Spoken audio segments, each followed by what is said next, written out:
Ya,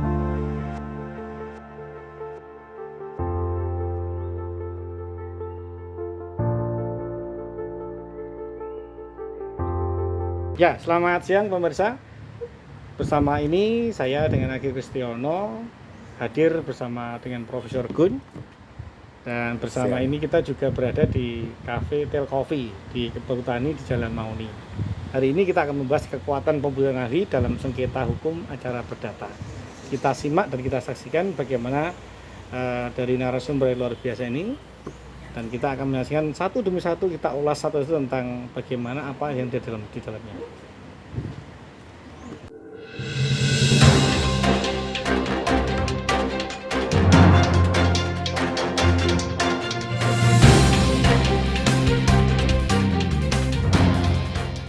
Ya, selamat siang. Hari ini kembali kita hadir bersama dengan Pak Gunawan. Ya, selamat siang. Pak Gunawan, kita jumpa lagi Pak Gunawan ya. Iya. Selamat siang. Pak Gunawan ini seorang pengajar juga ya Pak? Ya. Selain itu apa Pak? Ahli. Biasanya dimintai keterangan ahli. Iya. Di pengadilan tipikor, pengadilan negeri dan lain sebagainya. Siap. Beralamat di mana Pak Gun? Saya di kampus saya di Universitas Kauripan Kediri, tapi kalau domisili saya di Nganjuk. Di Nganjuk. Ya. Siap. Jumpa lagi Pak Gun. Kita beberapa kali dengan ini. Hari ini kita bertema tentang kekuatan pembuktian ahli dalam sengketa hukum acara perdata. Ya. Baik Pak Gun. Kita mau coba untuk pertama lagi kita mau coba untuk mulai tentang alat bukti yang dimaksud dengan pasal 1866 BW Kitab Undang-Undang Hukum Perdata, KUHP Perdata, Jo pasal 164 HIR, itu apa aja Pak Gun? Diatur di dalam BW atau Kitab Undang-Undang Hukum Perdata itu ada 5, yaitu surat bukti tertulis itu ya. Saksi. Nah, saksi ini nanti dibagi 2. Saksi kadang-kadang orang salah kaprah. Saksi itu adalah orang yang melihat, menyaksikan dan mengalami. Nah, yang kedua itu kadang orang ngomong saksi ahli, padahal itu yang dimaksud sesuai dengan tema ini ahli itu beda sekali dengan saksi. Kalau saksi itu tidak bisa diganti, kalau ahli itu bisa diganti dengan orang yang sama profesinya, gitu ya. Terus ketiga yaitu persangkaan, menyangkal itu ya. Terus yang keempat adalah pengakuan dan yang kelima adalah sumpah. Begitu kurang lebih penjelasannya. Kalau terkait dengan penggunaan kata saksi ahli dan ahli, apa yang jadi perbedaannya Pak? Saksi ahli itu di dalam HIR 154 itu tidak diatur. Yang ada adalah ahli. Ya, ahli. Dan itu salah kaprah di mana? Di masyarakat. Jadi pembuktian saksi ahli, padahal kedatangannya ahli adalah untuk memberikan penjelasan dan keterangan, untuk memperjelas. Ahli memberikan pernyataan dan keterangan, penjelasan dan keterangan ahli itu biar perkara itu terang gitu. Ya. Kalau kriteria ahli ini dari segi hukumnya apa tuh? Ya, kriteria. Ya. Kriteria itu seseorang itu bisa dikatakan ahli, dia mempunyai pendidikan akademi. Ya. Yang kompeten, ya profesional. Tentunya di bidang ilmu pengetahuan ilmunya khusus, menyempit, ya general gitu. Yang kedua mungkin dia tidak bidang akademi tapi pengalaman, keahlian dan pengalaman itu bisa diundang. Contoh misalkan kita butuh keterangan kecelakaan gardu listrik.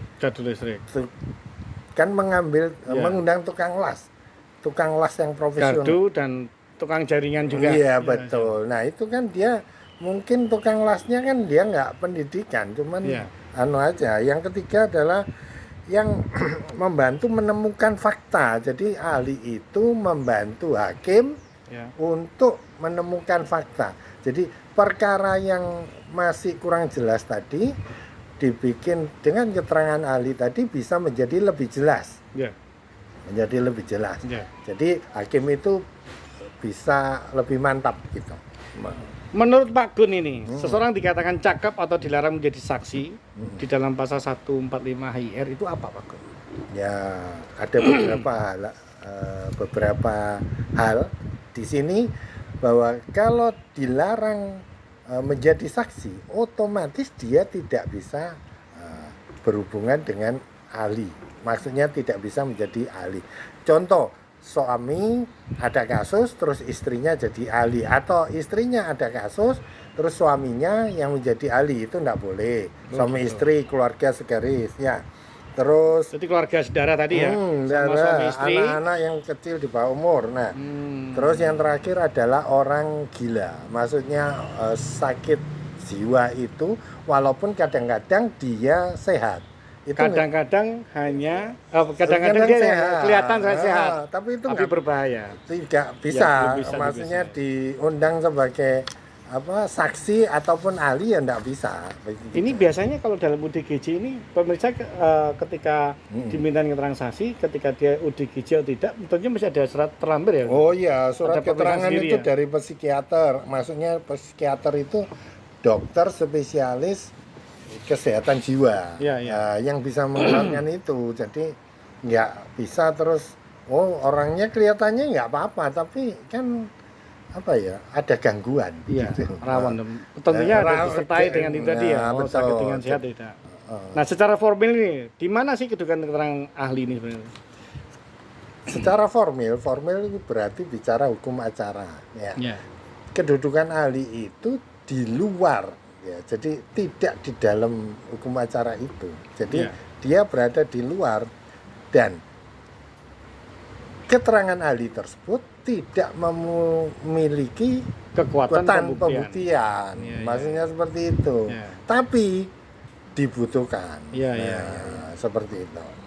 Nah, kalau Pak Gun sendiri nih pengalamannya pernah Ya. menjadi diundang sebagai ahli itu di mana Pak? Ini cerita pengalaman Iya, ini enggak? pengalaman. Pak Gun orang yang saya rasa saya nilai juga orang luar biasa. Enggak. Tapi kita juga perlu tahu nih Pak Gun ini di mana sih yang pernah beliaunya menjadi saksi di mana, ahlinya di mana? Monggo Pak Gun. Sharing Pak Gun. Terima cerita. kasih ya. Saya beberapa kali mendapat kesempatan diundang sebagai ahli di Pengadilan Tipikor Surabaya. Terus pengadilan negeri di beberapa tempat yang ada kasusnya hukum bisnis, hukum perbankan, hukum koperasi, pokoknya yang hubungannya dengan perusahaan. Ya. Perbankan, BPR, lain sebagainya. Nah, kebetulan saya dipercaya untuk menjadi ahli. Jadi untuk menjelaskan kejadian fakta yang sebenarnya biar lebih jelas. Jadi hakim untuk pertimbangan hakim, jadi hakim itu memutus lebih mantap, kuat, lebih mantap. Iya, gitu. Lebih jelas. Pak Gun, jadi ini kita juga mau tanya juga nih, ada satu pertanyaan yang mungkin dari pengalaman dia nih. Apa sih yang menjadi hubungan hakim dengan keterangan ahli itu? Hubungannya apa? Hubungan hakim dengan keterangan ahli. Keterangan ahli. Jadi tidak semua perkara itu gamblang. Kadang-kadang beberapa perkara itu samar-samar dan tidak terang gitu loh ya. Ya. Nah, dalam hal ini hakim itu ragu-ragu, makanya melalui para pihak hakim itu bisa memanggil ahli untuk menjelaskan Sesuai dengan keahliannya, kompeten, dan perkara yang sedang disidangkan, maksudnya seperti itu. ya. Tentunya juga tidak dapat berdiri sendiri Pak Gun. Enggak bisa. Dan Nggak bisa. sebagai pertimbangan hakim. Pertimbangan hakim. Iya. Jadi dia memberikan keterangan, setelah itu terserah hakim. Mantapnya ketika menjadi ahli itu sebenarnya fungsi pendapat dari keterangan ahli itu dalam suatu pengadilan itu apa itu? Apanya? Mantapnya. Jadi mantap jika dikatakan mantap itu apa sih sebenarnya fungsi yang pendapat dari keterangan ahli itu apa Pak? Jadi fungsinya ahli itu adalah untuk memberikan kejelasan. Ya. Tidak semua hakim itu mengerti semua, karena hukum itu kan luas, ya toh. Lucifer Fit itu ya. Yusuf itu hakim dianggap tahu semuanya, tapi ada beberapa kan hakim itu juga ada spesialisasinya. Oh gitu ya Pak. Hakim anak, Ya. hakim kepailitan, hakim lingkungan hidup, Hukum hakim pidana. pidana, dan Hukum perdata. perdata. Itu kalau kan tidak setiap orang dia paling bisa ngambil 2. Kalau kepailitan mungkin sama perdata, Iya, lainnya iya, nggak iya. bisa. Iya, Nah, iya, iya. dalam hal tertentu perkara itu, misalkan perdata itu luas sekali. Iya. Ada hukum bisnis, hukum perusahaan, hukum koperasi, hukum perbankan. Iya. Kan kadang-kadang maaf, walaupun hakim sudah dianggap tahu, tapi masih perlu pertimbangan ahli. Gitu ya Pak Gun ya. Heeh. Nah ini kalau bicara tentang keterangan ahli, satu pertanyaan terakhir ini bicara tentang keterangan ahli yang sangat diperlukan menjadi pertimbangan hakim memberikan keputusan, itu syarat utamanya keterangan ahli itu apa Pak? Syarat utama Ini penting sekali Pak. Oh, Gun. iya. Menjadi pertimbangan betul-betul hakim ketika oh iya ahli itu memang sudah upahnya udah besar tinggi tapi memang sesuai dengan apa yang kemampuan di profesinya itu sendiri. Nah ini Oke. apa syarat utamanya? Oke, terima kasih Mas Phil. Akan saya revisi fee-nya atau fee-nya ahli itu memang di luar sana rumornya besar. Gitu ya. Bisa besar, bisa kecil. Bisa besar, bisa kecil. Tergantung. Saya milih besar aja Pak. Nah, tapi kita nggak bisa memilih. Gitu Contoh ya. kasus yang di kejadian yang menimpa di koperasi di Polres suatu tempat ya nggak saja. Itu saya sidang itu dimintai keterangan sampai 5 jam dan 5 jam. Iya. Nah, dan sangunya upahnya amplopnya itu kalau dihitung 5 jam itu jauh. Tapi karena kita sudah komitmen sama pensiunan tadi, orang yang mengundang tadi, ya sudah. Ya, dilakukan Kadang aja. rezeki kan kadang ada yang besar. Nah, kalau di tipikor kadang-kadang amplopnya juga lebih besar. Oh, gitu ya. Lebih besar begitu ya. Boleh saya lirik, Pak Bun, dengarkan. Kita kembali lagi. Ya, nanti Apa Pak Gun? Syarat utamanya Pak Gun? Oke, Ini luar syarat biasa. utamanya jadi begini. Kadang-kadang pihak tergugat. Iya. Contoh nih, perbankan gitu aja ya. Yang kasus kemarin dengan bank terkemuka swasta, Iya. yang saya diundang ahli. Kadang-kadang tergugat itu debitur itu Iya. dia bergening posisinya tidak balance. Kalau advokat itu sebenarnya dia tahu, tapi karena yang jawab advokat, maaf, kadang-kadang hakim itu tidak mempertimbangkan. Untuk menguatkan hakim tadi, diundanglah Saksi ahli. ahli tadi. Ahli, bukan saksi. Bukan ahli, ahli. Salah. Ya, siap. Ya, terus, nah itu untuk manfaat debitur. Sering beberapa kasus yang saya datangi itu debitur keadaannya secara hukum itu tidak balance. Iya. Bergeningnya di bawah, tidak fair gitu loh. Kalau timbangan yang hukuman, nah seperti itu jeglek.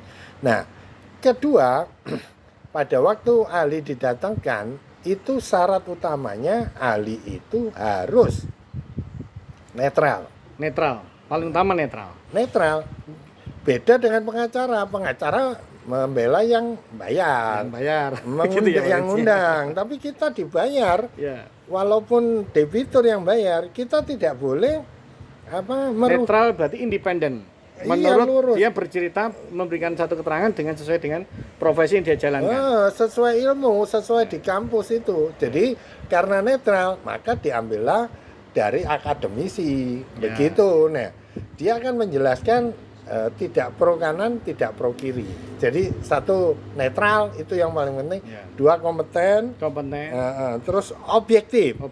Jadi keterangan yang diberikan ahli tadi harus objektif. Nggak boleh karena diundang pengacara yang bayar tadi atau debitur, terus dia condong ke yang ngundang, yang bayar. Ini sudah berbahaya. Ini ahli, bukan advokat. Beda sekali. Jadi ahli itu harus menerangkan dengan ilmunya, tidak pro sana, pro sini, di tengah-tengah.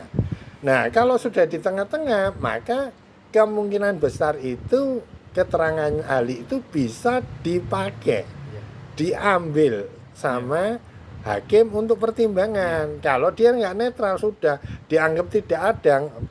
Yang rugi adalah debitur yang ngundang atau advokatnya yang ngundang nanti. Terkait dengan koalisi ahli melekat pada individu pribadi itu? Oh, ini begini.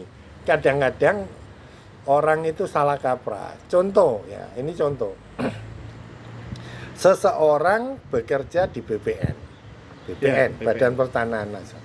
Nah, dalam kasus gugatan di perbankan dan lain sebagainya, pegawai BPN tadi diberi surat tugas oleh kepala BPN. Nah, dia hadir mewakili instansinya BPN. Nah, setelah itu dia pensiun. Dia tidak bisa datang lagi sebagai ahli. Karena udah pensiun tadi. Satu pensiun, kedua tidak mewakili instansi tadi. Nah, yang dimaksud ahli itu melekat pada dirinya, walaupun dia itu tahu, tapi dia itu kan harus mewakili siapa? Kan dia sudah pensiun, tidak ada surat tugas dan itu menguatkan hakim. Beda dengan ahli, kalau dari kampus, oh dia itu pengajar hukum bla bla bla bla. Kedua, dia sering dimintai keterangan ahli tanpa meremehkan pegawainya tadi. Saya pernah berpapasan dengan ahli yang tadi saya jelaskan, dan itu advokatnya keberatan, langsung ditolak. Bisa keberatan. Bisa, kita keberatan. Tidak bawa surat selembar pun tidak bawa ijazah dan lain sebagainya. Gitu diminta sama advokat sebelahnya, lawannya untuk jadi ahli. Nah, perlu dipertanyakan gitu. Satu rangkaian kalimat terakhir ini tentang yang kita bahas tentang kekuatan pembuktian ahli dalam sengketa hukum acara perdata ini hari ini apa? Jadi yang paling penting kedudukan ahli, keterangan ahli, penjelasan ahli itu kadang-kadang itu dibutuhkan, tapi sering diremehkan. Nah, seperti itu. Karena dianggap nggak penting.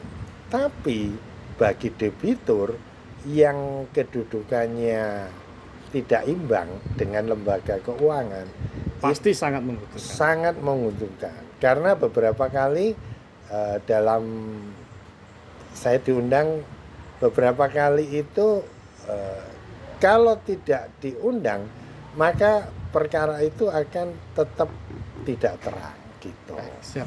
Terima kasih Pak Gun. Hari ini kita cukup berkumpul bersama lagi, dan saya kesempatan hari ini tentang keterangan ahli sangat dibutuhkan dengan pilihan ahli yang kompeten dan profesional.